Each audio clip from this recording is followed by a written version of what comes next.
आग की भूमि कोनोहा गांव। 9 पूंछ वाली लोमड़ी के हमले को 4 साल हो चुके हैं और यह गांव जो कभी शक्तिशाली पूंछ वाले जानवर द्वारा तबाह हो गया था, धीरे धीरे अपनी पूर्व समृद्धि को पुनः प्राप्त कर रहा है। सूर्यास्त के समय एक छोटा सा व्यक्ति धीरे धीरे आवासीय सड़क पर चला गया। उसके माथे पर पसीना था, फिर भी उसके चेहरे पर एक हल्की मुस्कान थी। इस व्यक्ति के काले बाल, काली आंखें और आकर्षक चेहरे की विशेषताएं थीं। जो कोई भी उसे देखता वह प्रशंसा में आहें भरता। वह एक अच्छा युवा लड़का लग रहा था। उसे देखने वाले ग्रामीणों ने उसका गर्मजोशी से स्वागत किया।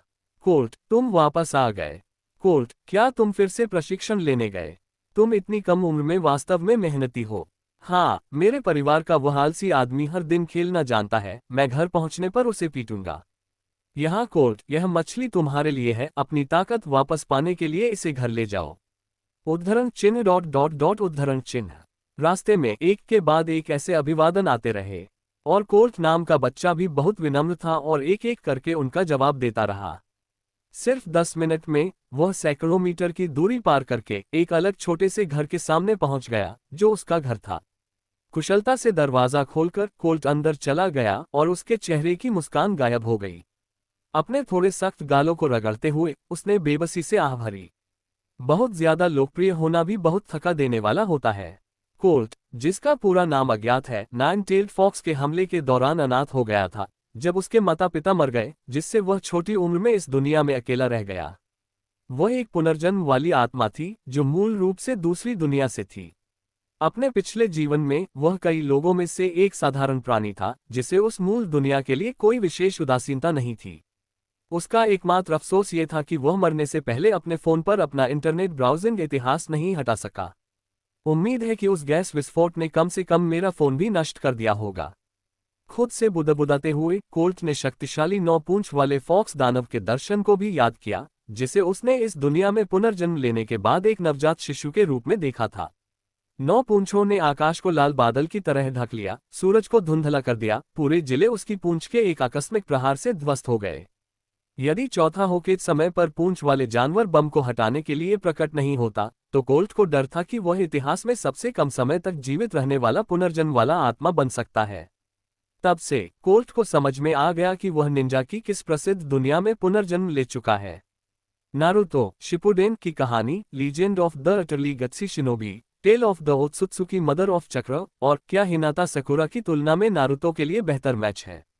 पर बहस, जबकि पावर सिस्टम को सामान्य माना जाता था, इस विशेष निंजा दुनिया में विशिष्ट आकर्षण था। कोल्ट का पिछला जीवन व्यक्तित्व बिग 3 शोनेन मंगा एनीम में से एक होने के कारण बहुत परिचित था और इसका आनंद लेता था। कई पात्रों की विकृत विचारधारा के अलावा विभिन्न डोजुत्सु रक्तरेखा क्षमताएं और निंजुत्सु कौशल अभी भी अत्यधिक आकर्षक थे। लेकिन जब उसने वास्तव में खुद को इस दुनिया में पुनर्जन्म लेते हुए पाया, तो ये कहना झूठ था कि कोल्ट शुरू में घबराया नहीं था। आखिरकार उसका उपनाम न तो उचिहा था और न ही सेंजू, और उसके पास कोई अंतर्निहित क्षमता या विशाल चक्र भंडार नहीं था। नारुतो पद्य में शक्तिशाली रक्त वंश और आनुवंशिक विरासत पर इतना अधिक जोर दिया गया था कि किशिमोतो ने सभी के मुंह पर तमाचा जड़ दिया था। यदि आपके पास कोई विशेष विरासत नहीं है तो केवल कड़ी मेहनत से काम नहीं चलेगा। बेशक माइक गाय की अंतिम प्रभावशाली किक, जिसने निंजा दुनिया को चौंका दिया, एक अपवाद साबित हुई, लेकिन इसकी कीमत उसे अपनी जान देकर चुकानी पड़ी। यदि नारुतो ने अपने 6 पाथस चक्र को साझा नहीं किया होता, तो युद्ध समाप्त होने से पहले ही गाय को स्थायी रूप से मिट्टी में मिला दिया जाता। इसलिए 2 साल बीत जाने के बाद भी किसी क्षमता के जागृत होने का कोई संकेत नहीं मिला। कोल्ट ने अपने सामान्य भाग्य को पूरी तरह से स्वीकार कर लिया। अपने शेष जीवन में वह 6 पाथस मदारा के साथ खड़े होने या खरगोश देवी कगुया का सामना करने का सपना नहीं देख सकता। अपनी ताकत बढ़ाने के लिए लगन से प्रशिक्षण लेना और अनंत तसुकुयोमी तक धीरज रखना ही एक सफल जीवन होगा। कोल्ट अपनी कम उम्र के हिसाब से अपने पतले लेकिन असामान्य रूप से टोन्ड हाथों और पैरों को देखकर संतुष्ट महसूस करता था। एक स्पष्ट लक्ष्य को ध्यान में रखते हुए वह स्वाभाविक रूप से मरने का इंतजार करते हुए बेकार नहीं बैठेगा। शारीरिक प्रशिक्षण को अपनी सर्वोच्च प्राथमिकता बनाएगा। निंजा दुनिया में किसी के चक्र का महत्व निर्विवाद था, एक उचित शिनोबी बनने के लिए एक शर्त। लेकिन शरीर ने हर चीज के लिए मूल आधार बनाया। कोल्ट ने इसे अच्छी तरह से समझा। यही कारण था कि अपने माता पिता की चक्र ध्यान तकनीकों को पीछे छोड़ देने के बावजूद वह उनका अभ्यास करने की जल्दी में नहीं था। अब अपने चक्र को जागृत करने का जबरदस्ती प्रयास उसे प्रतिभाशाली लेबल दिला सकता था, जिससे वह अस्थायी रूप से अपने साथियों से 1 या 2 कदम आगे हो जाता। लेकिन न केवल वह कोनोहा के रूट द्वारा संभावित खतरे के रूप में लक्षित हो सकता था, बल्कि बहुत कम उम्र में अपने चक्र मार्गों को समय से पहले तनाव में डालने से उसके अभी भी विकसित हो रहे शरीर को अपूरणीय क्षति होने का जोखिम था। काकाशी और इटाची के 2 सबसे प्रसिद्ध प्रतिभाशाली उदाहरणों की तरह, काकाशी ने 5 साल की उम्र में निंजा अकादमी से स्नातक किया, 6 साल की उम्र में चुनिन बन गया और 12 साल की उम्र में जोनिन बन गया। अपने शारिंगन प्रत्यारोपण के बिना भी उसके विशुद्ध चक्र भंडार कुछ खास नहीं थे। जहां तक इटाची की बात है, जो एक सच्चा प्रतिभाशाली व्यक्ति था, उसकी स्थिति और भी खराब थी।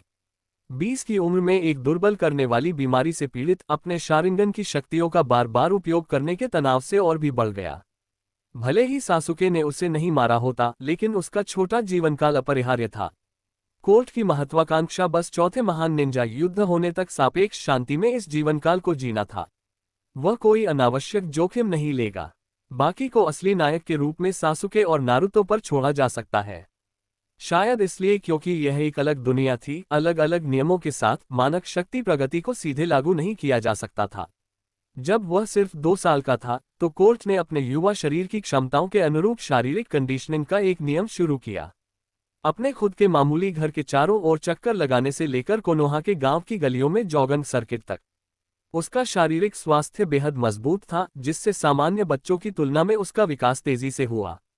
4 साल की उम्र तक वह पहले से ही 1.2 मीटर लंबा था, जो उसके साथियों की तुलना में आधा सिर लंबा था। और आज उसने आखिरकार अपने चक्र को भी प्रशिक्षित करना शुरू करने का फैसला किया। दयालु पड़ोसी से उपहार में मिली मछली खाने के बाद कोल्ट अपने बेडरूम में वापस चला गया और अपने सामान से एक स्क्रॉल निकाला। इसमें उसके जन्म माता पिता द्वारा छोड़ी गई चक्र ध्यान विरासत थी। चक्र को ढालने की विधि के साथ साथ उन्हें 5 निंजुत्सु तकनीकें भी विरासत में मिली। 4C रैंक कौशल पवन शैली, ग्रेट ब्रेक थ्रू पवन शैली, गेल पाम अग्नि शैली, फीनिक्स फ्लावर जुत्सु अग्नि शैली, अग्नि ड्रैगन फ्लेम बुलेट। साथ ही एक B रैंक अग्नि शैली, ड्रैगन फ्लेम जुत्सु। ऐसा लगता है कि उनके माता पिता ने पवन और अग्नि के इन 2 प्रकृति परिवर्तनों में विशेषज्ञता हासिल की होगी। हालांकि कोर्ट को अभी तक अपने स्वयं के मौलिक चक्र संबंधों के बारे में पता नहीं था।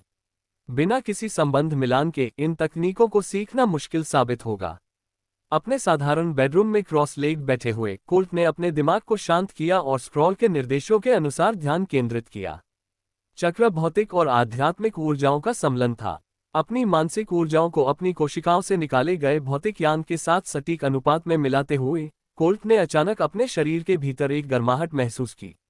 ऐसा लगता है कि चक्र को इतनी तेजी से ढालने की मेरी प्रतिभा काफी अच्छी है। अपनी आंखें बंद करके अपने भीतर इस अद्भुत अनुभूति का आनंद लेते हुए कोल्ट के कानों में अप्रत्याशित रूप से एक यांत्रिक आवाज सुनाई दी।